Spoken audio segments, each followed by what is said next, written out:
الله أحد الله الصمد لم يلد ولم يولد ولم يكن له كفوا أحد. بسم الله الرحمن الرحيم. واستعينوا بالصبر والصلاة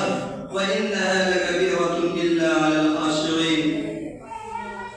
ابھی میں نے آپ کے سامنے سورہ اخلاص کی تلاوت کی ہے، جس کا ترجمہ ہے اے نبی کہہ دو کہ اللہ ایک ہے،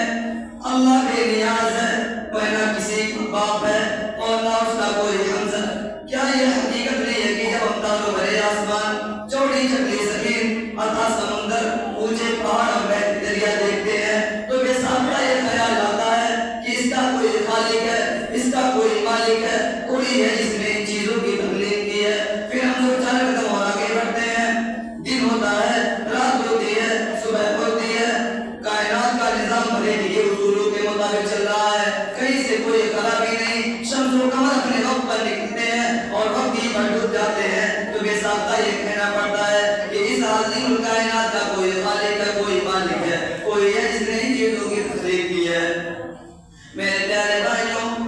اور یہ بھی اللہ تبارک و تعالیٰ ارشاد فرماتا ہے لو کان فیہما آلہۃ الا اللہ لفسدتا، یعنی زمین و آسمان میں اللہ تبارک و تعالیٰ کے علاوہ کوئی اور معبود ہوتا، کوئی اور دوسری ہستی ہوتی تو دونوں ٹوٹ پھوٹ جاتے۔ جب کسی ملک میں، جب کسی ادارے کے، جب کسی مجمع کے کئی صدر، کئی رہبر، کئی حاکم، کئی مالک نہیں ہو سکتے تو بھلا اس عظیم کائنات کے کئی حاکم اور کئی مالک کیسے ہو سکتے ہیں میرے پیارے بھائیوں؟ اور اسی طرح نماز کی بھی اہمیت ہے۔ اللہ تبارک و تعالیٰ کے حبیب حضرت محمد مصطفیٰ صلی اللہ علیہ وسلم کا فرمان ہے بین الرجل و بین الشرک والکفر ترک الصلاۃ، آدمی اور کفر و شرک کے درمیان فرق کرنے والی چیز، فرق کرنے والی چیز، بانٹنے والی چیز، الگ کرنے والی چیز نماز ہے میرے پیارے بھائیوں۔ اگر آپ سے کوئی سوال کرے وہ کون سی چیز ہے جو سرور کونین صلی اللہ علیہ وسلم کی آنکھوں کی ٹھنڈک ہے، وہ کون سی چیز ہے جو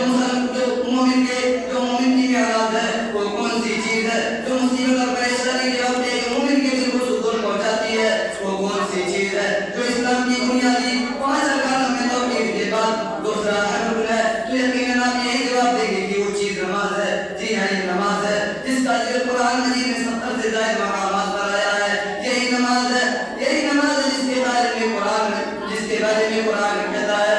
ان الصلاۃ تنہی عن الفحشاء والمنکر، بے شک نماز بے حیائیوں سے، بڑے گناہوں سے روکتی ہے میرے پیارے بھائیوں۔ اور یہی نماز ہے، اس کے بارے میں اما عائشہ رضی اللہ عنہا کا فرمان ہے اذا حضبه امر صلی، جب نبی اکرم صلی اللہ علیہ وسلم کو کوئی مصیبت، کوئی پریشانی لاحق ہوتی تو آپ فوراً نماز کے اندر مشغول ہو جاتے۔ کس قدر یہ افسوس کا مقام ہے کہ دین کا اتنا اہم ستون، نبی کی آنکھوں کی ٹھنڈک آج ہم سے غافل ہے۔ اپنے آپ کو مسلمان کہنے کے باوجود، اپنے آپ کو مولوی صاحب کہنے کے باوجود ہم نماز جیسی ہم عبادت سے غافل ہیں میرے پیارے بھائیوں۔ جبکہ رسول اکرم صلی اللہ علیہ وسلم کے زمانے میں منافقین کو بھی نماز پڑھنی پڑتی تھی، حالانکہ ان منافقین کا انجام قرآن مجید میں کافروں سے بتلایا گیا ہے، مگر انہی منافقین کے بارے میں قرآن کہتا ہے وَإِذَا قَامُوا إِلَى الصَّلَاةِ قَامُوا كُسَالَىٰ، جب وہ نماز کے لیے اٹھتے ہیں، جب وہ نماز کے لیے تیار ہوتے ہیں، جب وہ نماز کے لیے ریڈی ہوتے ہیں تو قائل وضوطی کے ساتھ اٹھتے ہیں، مگر وہ نماز کو ادا کرتے ہیں، نماز کو ترک نہیں کرتے۔ ہمارا حال ان منافقین سے بدتر ہے، اذانیں ہوتی رہتی ہے، مؤذن کی صدائیں کانوں میں گونجتی رہتی ہے حی علی الصلاۃ حی علی الفلاح، آؤ کامیابی کی طرف، آؤ کامیابی کی طرف، آؤ نماز کی طرف، لیکن ہم ہوٹلوں کی طرف، چوراہوں کی طرف، کھیل کود میں، کام کاج میں، موبائل میں مشغول رہتے ہیں، ہمارے کان میں دور تک بھی نہیں دیکھتے۔ حالانکہ بے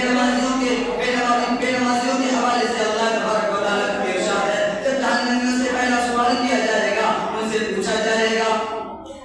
ما سلککم فی سقر، تم کو کس جرم کی وجہ سے، تم کو کس خطا کی وجہ سے اس جہنم کی جہتی ہوئی انگاروں کے نیچے تک جلایا جا رہا ہے، کاٹا جا رہا ہے میرے پیارے بھائیوں؟ ان کا جواب یہی ہوگا لم نکن من المصلین، ہم نماز نہیں پڑھتے تھے، ہم